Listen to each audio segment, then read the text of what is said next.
Khan Shalom, all praise to Yahawah, Simeon, Kakadash, the honors to the apostles and elders of Greatmillstone, and salutations to the hopeful elect pushing this truth and sincerity. So I was just watching this video from Apostle Tahar concerning we are prognosticators, and like how he explained that we are prognosticators. He gave the breakdown of the definition. Let me just play this, and then we're gonna go into some into the etymon, the root word, the root meaning of the word prognosticator.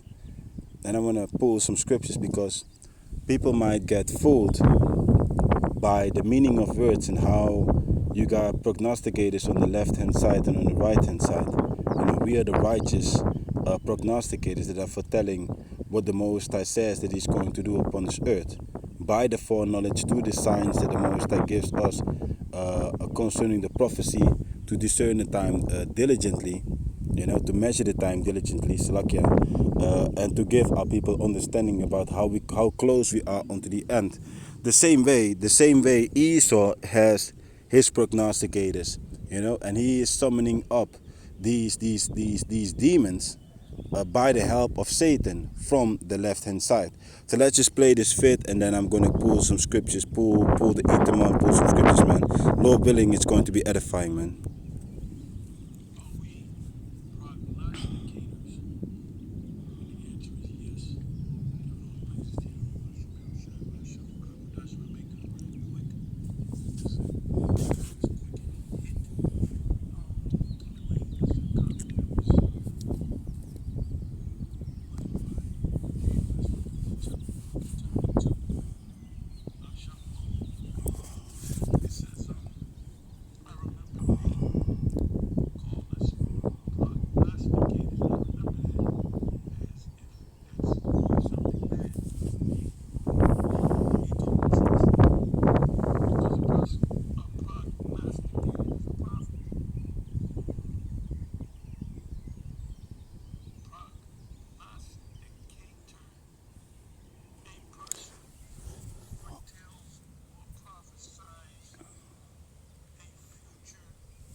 Yep.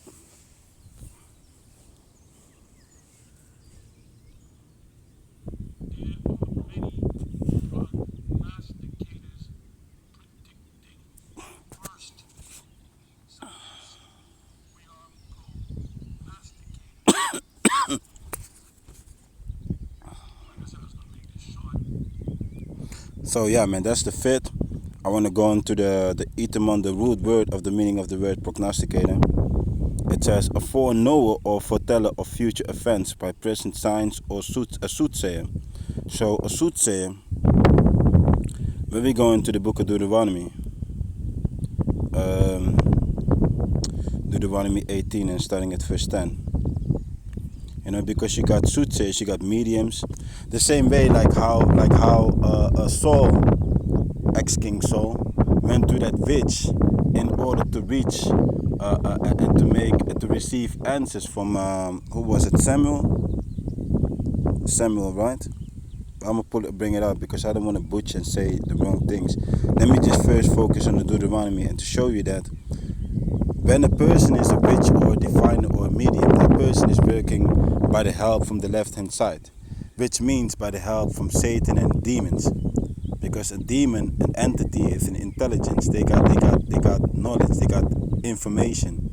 You see, they got foreknowledge, and with that foreknowledge, they can tell you about certain things that is going to happen or that happened in your life, or they can do certain things. You know, the book of Deuteronomy, chapter 18, verse 10: there shall not be found among you anyone that maketh his son or his daughter pass through the fire.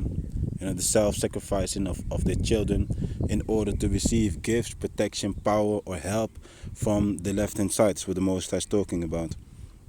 Or use a divination or an observer of times, or an enchanter or witch. So when you go into the meaning of these words, let's go to the divination.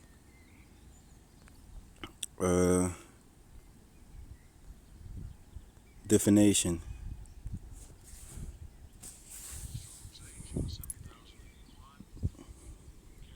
Cathem.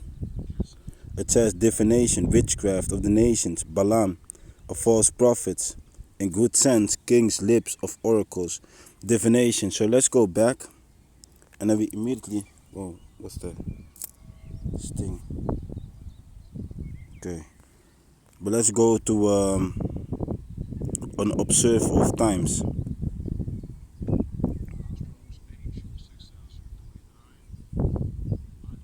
Anan. Anan. It says to make appear, produce, bring, to practice soothsaying, conjure. And what is it that they're conjuring? They're summoning up the help of demons to tell them if a certain person is going to get a career job, or how does the granddad of the person that died, how is he doing, what is his name, how does he feel about how things are going upon this earth, by the help of a soothsayer. You see, so a soothsayer can also tell you about the past, but also about the near future, about things that is going to take place by the help from the left hand side. So you got soothsayers, you got prognosticators from the left in wickedness, but you also got prognosticators about the right hand side, from the righteous side of the Most High. It says here soothsaying, or spiritism, or magic, or augury, or witchcraft, soothsayer, enchanter, sorceress, diviner, fortune teller, a barbarian, meonym, if I'm pronouncing it right, meonym, so like, yeah, if I don't know if I'm pronouncing it right, man. So, or a charmer, or a consulter with familiar spirits, or a wizard, or a necromancer. So the same thing with a consulter. A consulter is there to give you so-called consult advice. And many people go over there, they might cope with a certain difficulty, like I'm in a fight with my husband many a times, and what am I supposed to do? Or I want to get a better job, or a better place, a better position in the company. What is it that I have to do? Am I doing the right thing? And then the consultant is going to give them consult, which is advice. And the advice comes from the left hand side by the demon. The demon's advice is being actually brought onto them. The same way is taking place with Edom in this present time in wickedness. They are taking consult, they are consulting with the left hand side.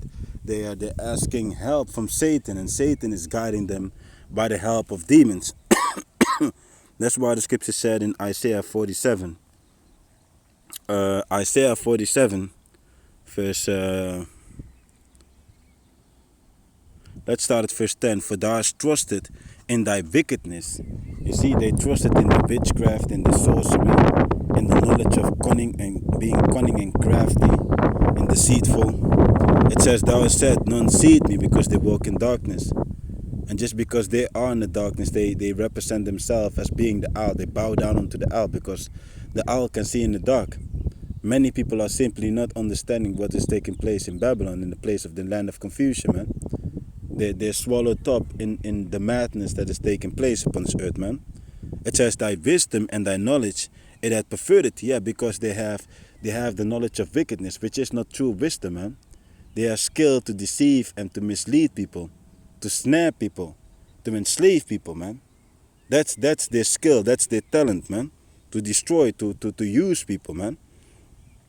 And thou hast said in thine heart, I am, and none else seeth, and none else beside me, like how it said in Revelation 18. I see the queen, I shall not become a widow. That's what they think. They think they're untouchable, but the Most High will plead with what they have done upon this earth. And, therefore shall evil come upon thee. Thou shalt not know from whence it cometh, whence it riseth, and mischief shall fall upon thee. Thou shalt not be able to put it off. And desolation, which is utter destruction, shall come upon thee suddenly when you least expect it. Because the triumphing of the wicked is but for a short time. They really think they're in the high tower and that no one is going to cast them down.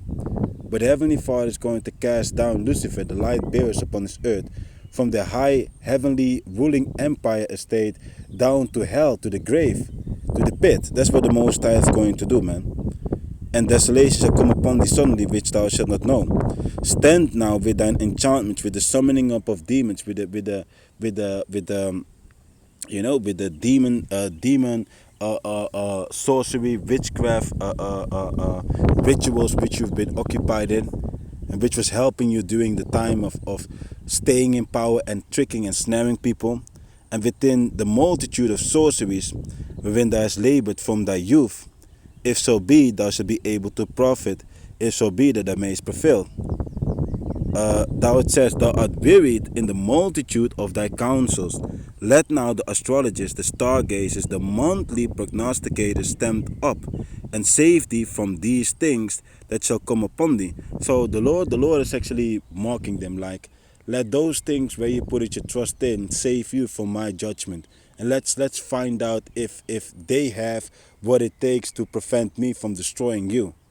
You got to understand that the Lord is the Lord. He's the Lord of hosts, man. He controls the army. So when we're talking about astrologers, when we're talking about stargazers and prognosticators from the left, all these are doing the bidding of the Most High. They all are submitted unto the will of the Most High. You see, so let's go into the meaning of the word prognosticator over here.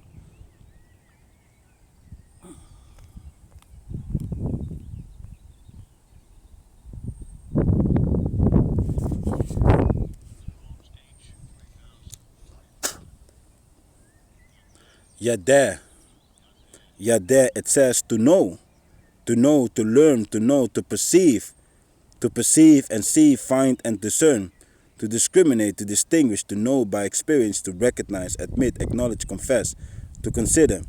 When I'm reading this, right? While I'm reading this, the first thing that comes up to my mind, like how Yahawashi was prognosticating concerning the woman who had multiple husbands. You know that piece, right? Let's just get that, man. The book of John. The book of John, chapter 4, and it speaks about it around. Okay, let's start at verse 15, because the woman asked for the water of the well.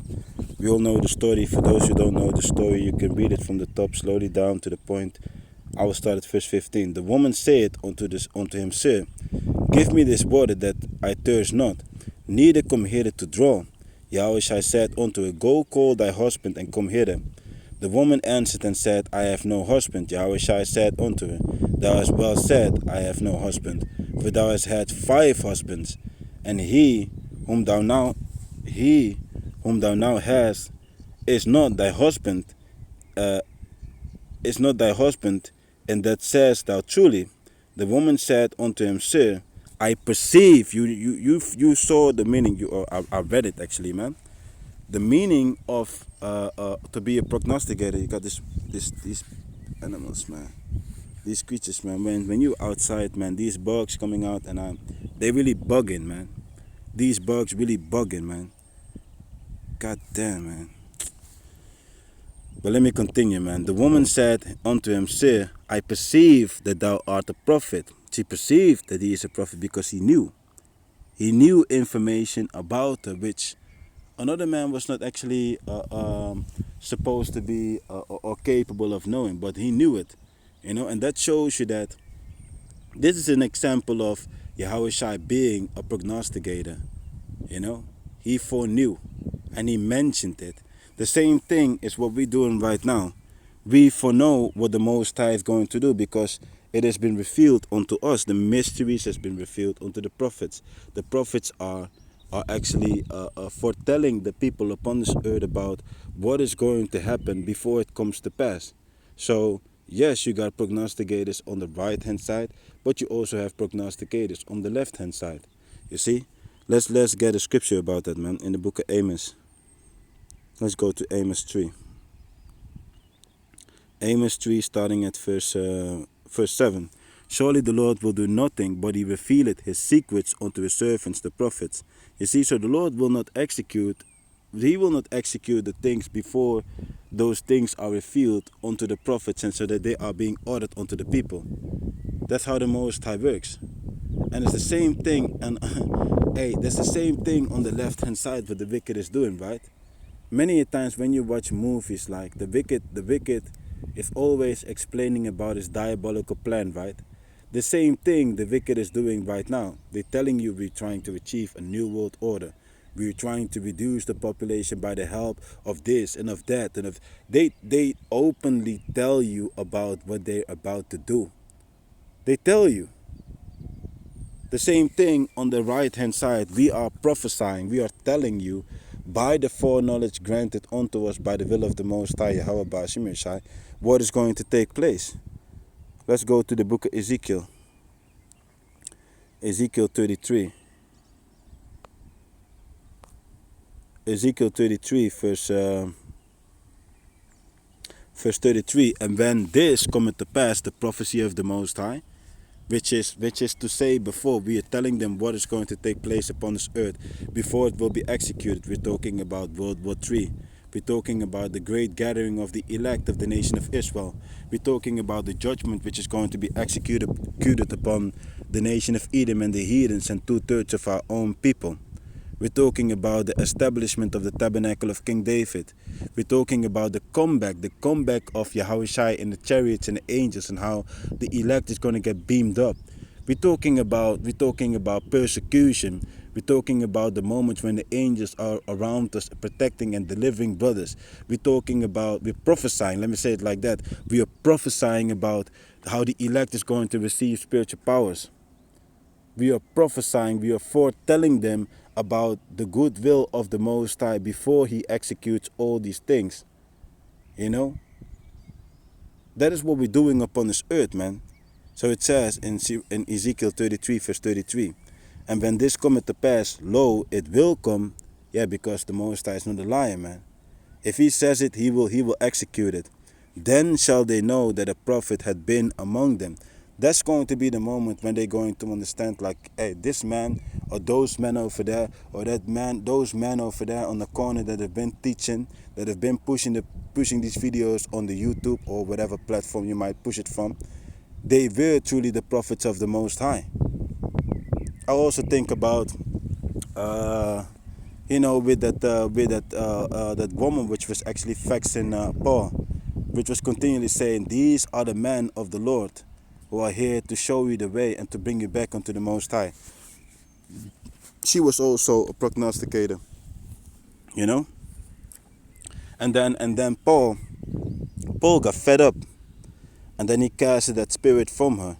You see, so that shows you that she was prognosticating by the help from the left-hand side, because when that demon, that spirit left her, she stopped doing what she did. You see? And we also got a spirit, but we got a righteous spirit. Let's get that in the book of Revelation. We got a righteous spirit of Yahawashi upon us, man. It is a spirit that is causing us to do what we do. The same way from the left-hand side, where how Esau is asking help and guidance, we receive help and guidance from the Most High, Yahawah, in righteousness' sake. The book of Revelation, chapter 19, verse 10. And I fell at his feet to worship him, and he said unto me, see thou do it not. I am thy fellow servant and thy brethren that have the testimony of Yahawashi. Worship the Most High, for the testimony of Yahawashi is the spirit of prophecy, man. Which is the spirit of Yahawashi, Yahawah. And that spirit is resting heavy upon the brothers, the hopeful elect, that is pushing this truth. You know? That's talking about us, man. That's the spirit. We are walking and declaring the words of the Most High and his works of the Most High in, man. The spirit of Yahawashi, the spirit of prophecy, man. You know? So, yeah, man, I was not about to make a long video. I just saw this fit. I was like, man, that's a beautiful thing, man, because people might immediately get mixed up in the meaning of words, like, man, prognosticator is evil, man. You can call yourself a prognosticator, but when you dissect the meaning of words, you understand, like, yeah, you got prognosticators. You got right-hand side prognosticators, but you also have left-hand side prognosticators. That's what it is, man. Shalom.